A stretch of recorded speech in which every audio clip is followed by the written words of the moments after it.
अब हम लोग वेक्टर एडिशन पढ़ते हैं। देखो, अपने पास मान लो दो वेक्टर्स हैं, वेक्टर ए और वेक्टर बी। ठीक है, तो इनके एडिशन को हम लोग कैसे लिखेंगे?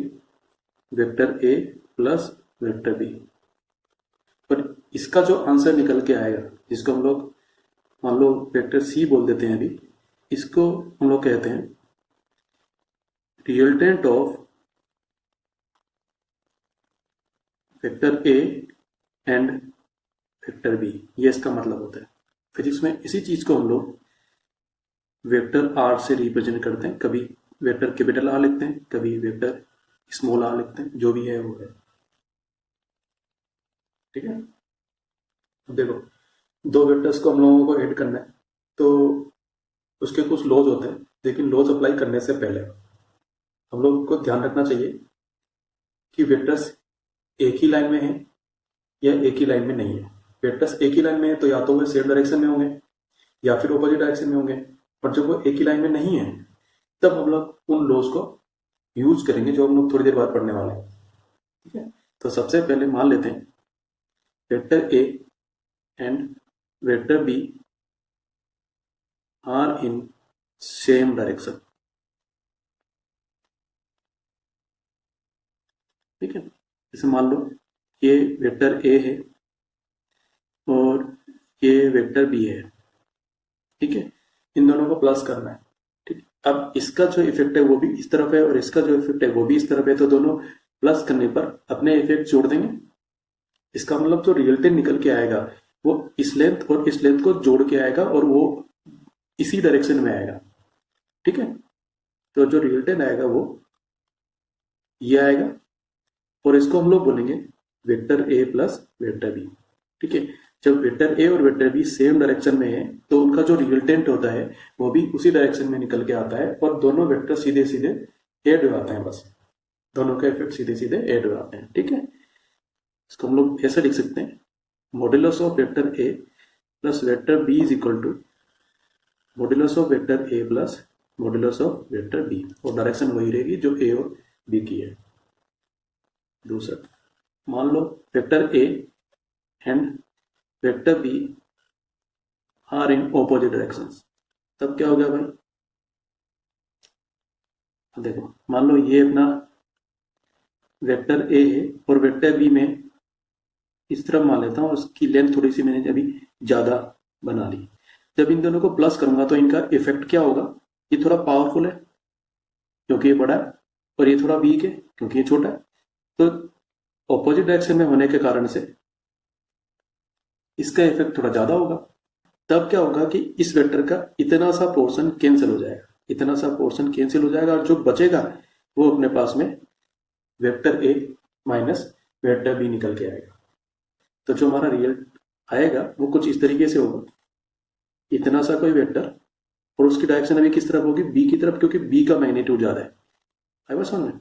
वेक्टर ए और वेक्टर बी जब ऑपोजिट डायरेक्शन में होते हैं तो उनका रिजल्टेंट उस डायरेक्शन में होता है जिस तरफ ज्यादा मैग्नीट्यूड वाले की डायरेक्शन होती है।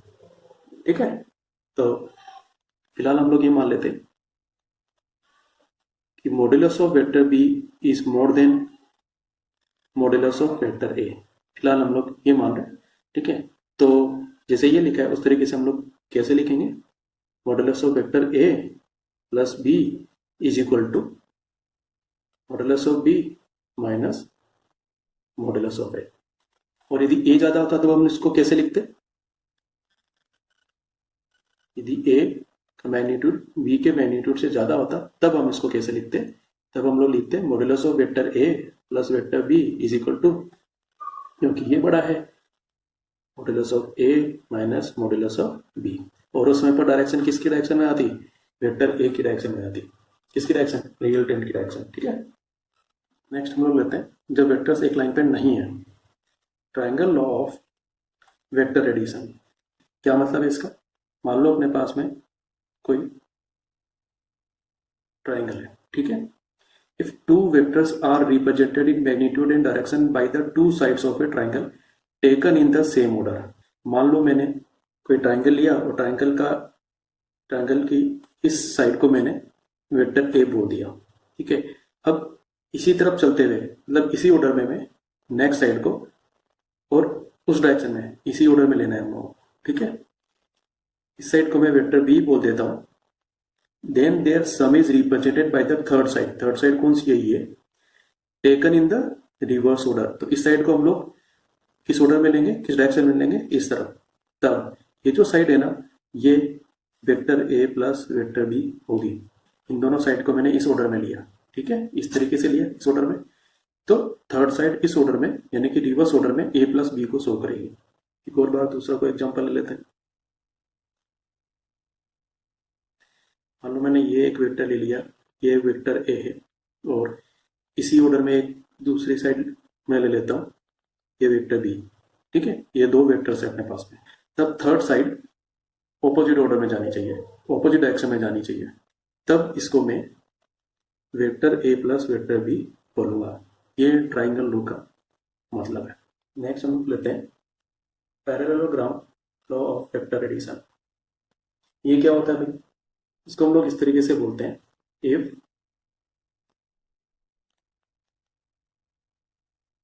two vectors are represented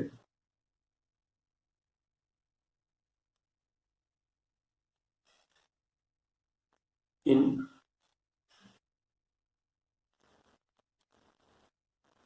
magnitude and direction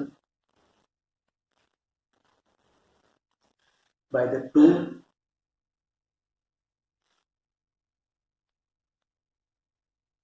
adjacent sides of a parallelogram, then that sum is represented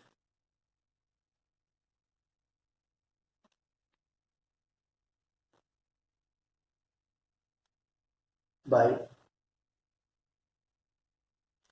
the diagonal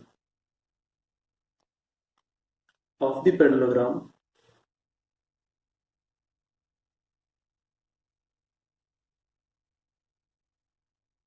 which is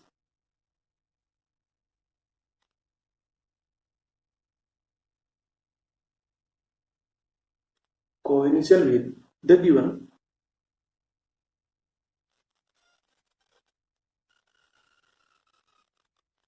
vectors. इसका क्या मतलब है? देखो, अपने पास कोई पैरेललोग्राम है और उस पैरेललोग्राम में, कोई पैरेललोग्राम में बना रहा हूं एक, इस पैरेललोग्राम में मान लो इस वाली साइड को मैंने वेक्टर ए बोल दिया और इसी पॉइंट से निकलने वाली दूसरी साइड को मैंने वेक्टर बी बोल दिया, ठीक है। ये वेक्टर ए हो गई साइड और ये वेक्टर बी, दोनों एडजेसेंट है, एक ही पॉइंट से निकल रही है। मैंने क्या बोला था? If two vectors are represented in magnitude and direction by the two adjacent sides of a parallelogram, then their sum is represented by the diagonal of the parallelogram which is coincident with the given vectors। ये जो diagonal है ये vector a plus vector b को represent करेगा।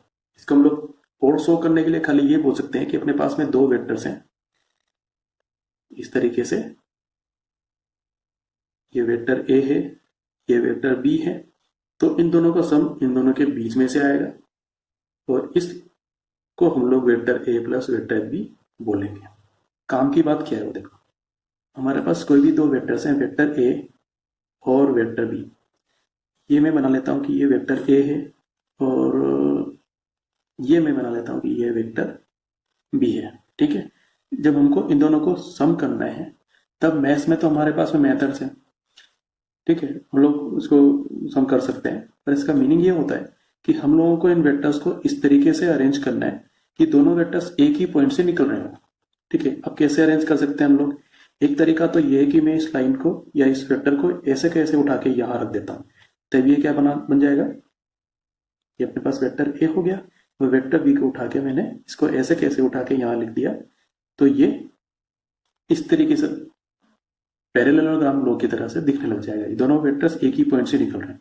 एक काम हम लोग ये कर सकते हैं, ठीक है। दूसरा, हो सकता है कि हमारी इच्छा हो जाए कि इस वेक्टर को शिफ्ट नहीं करने की जगह इस वेक्टर को हम लोग शिफ्ट कर देते हैं।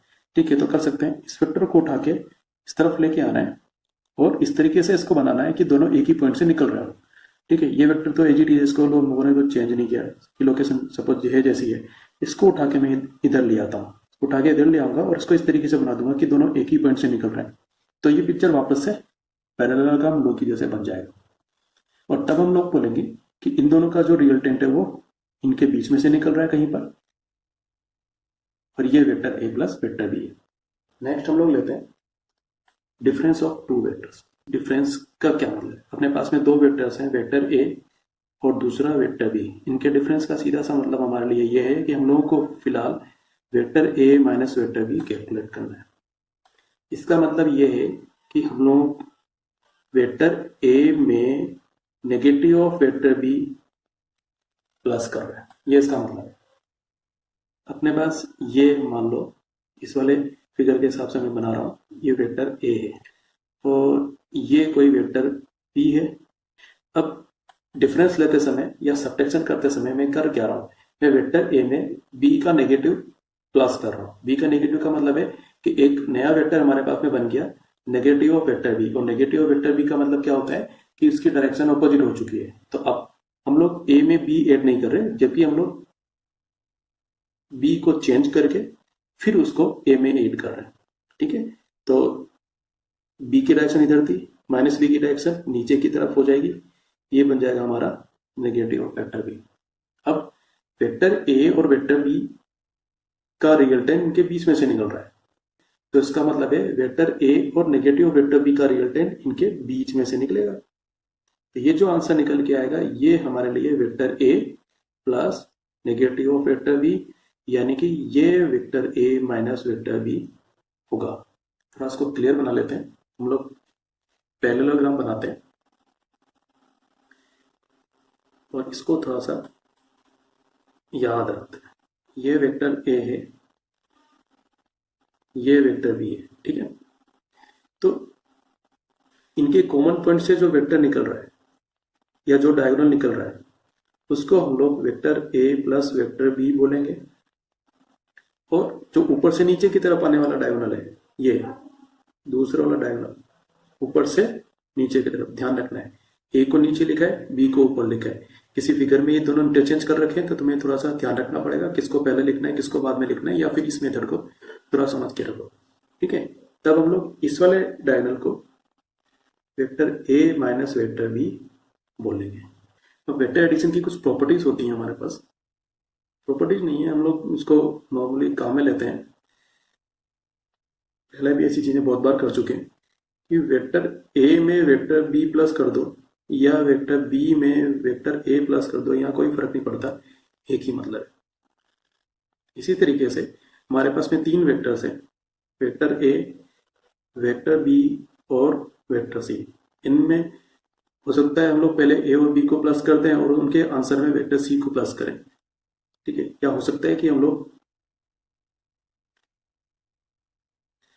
पहले बी और सी को प्लस कर दें फिर इसके आंसर को ए के साथ प्लस करें, दोनों का आंसर दोनों के रिजल्ट सेम आएंगे, कोई फर्क नहीं पड़ता। नेक्स्ट थोड़ा सा इंपॉर्टेंट है additive identity of vector addition is zero vector. ये तुम लोग को थोड़ा सा याद करना है, इंपॉर्टेंट है। क्यों होता है?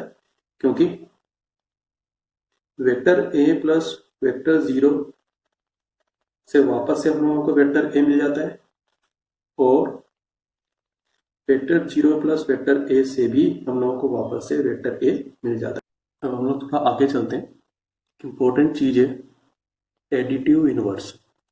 क्या होते हैं इस पर हम लोग ज्यादा नहीं जा रहे, ये हमारे फर्स्ट चैप्टर में।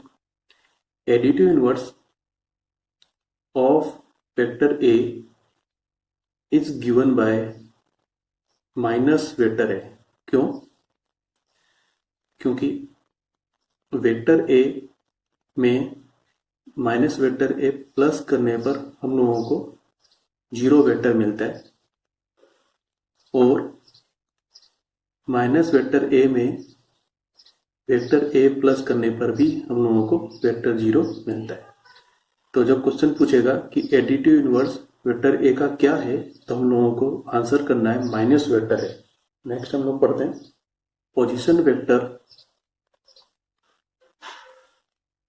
Of A point. किसका पोजीशन वेक्टर पढ़ रहे हैं हम लोग? पॉइंट का।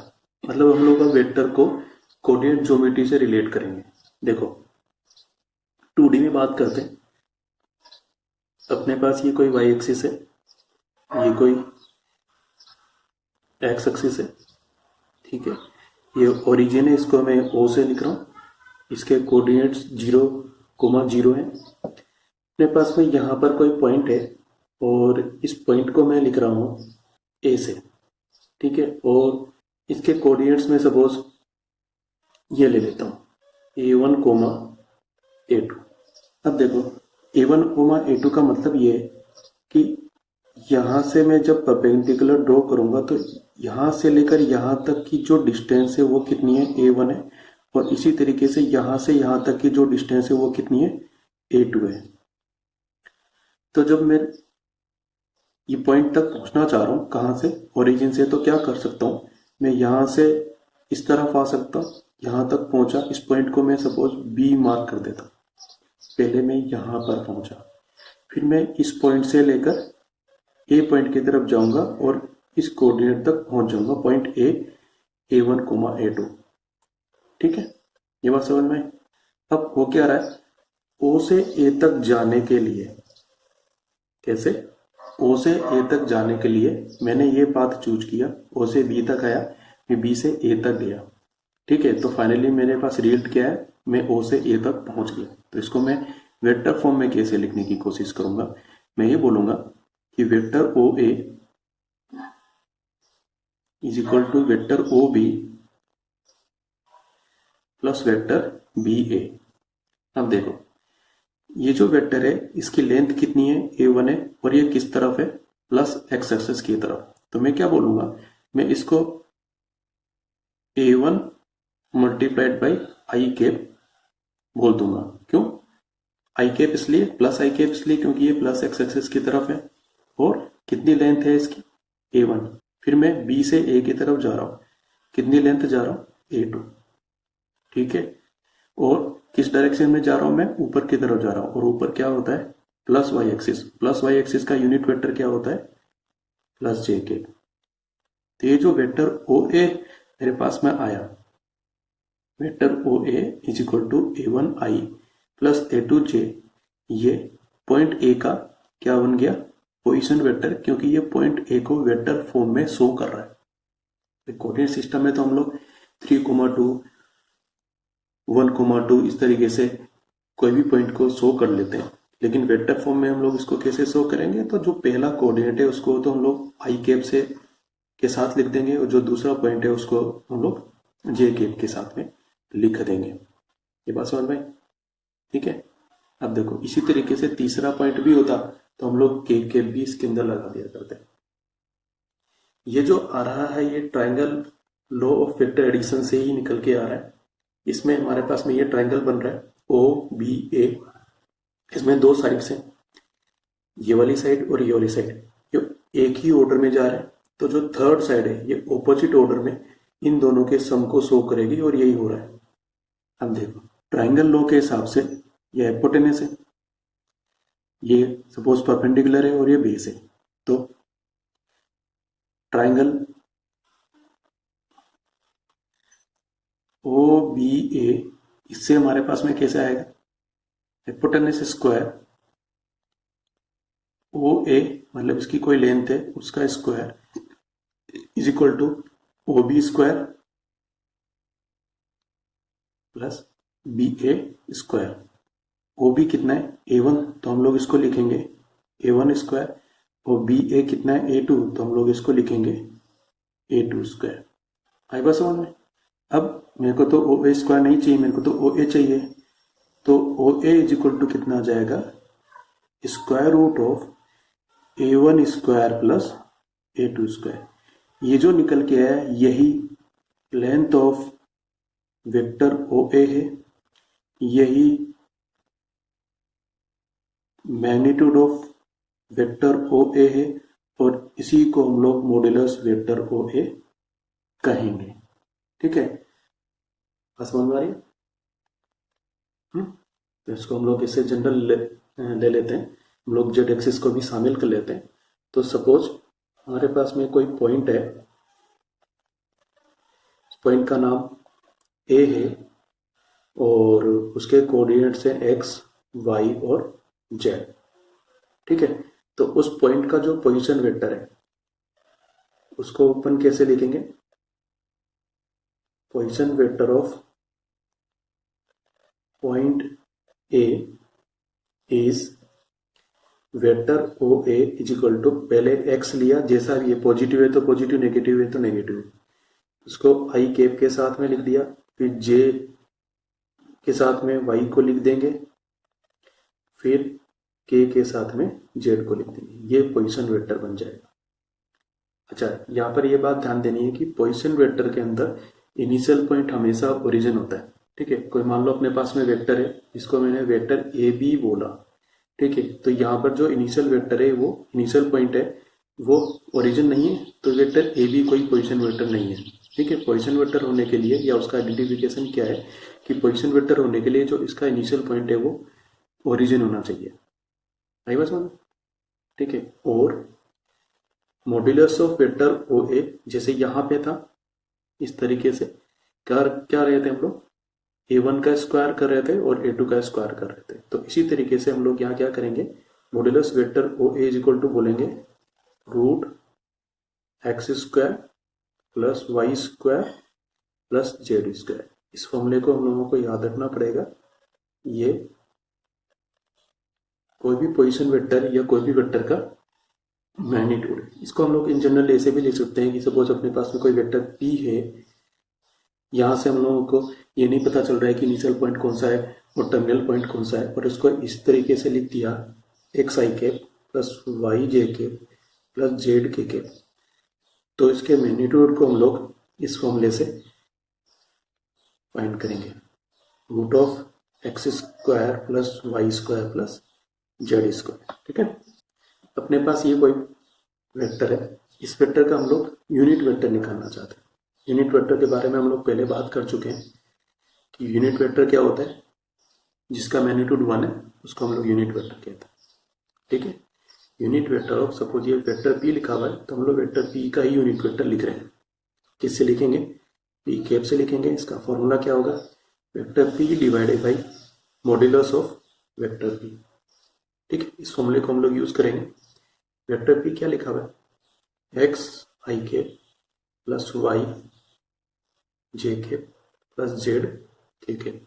ठीक है, इसमें हम लोग किससे डिवाइड कर रहे हैं, रूट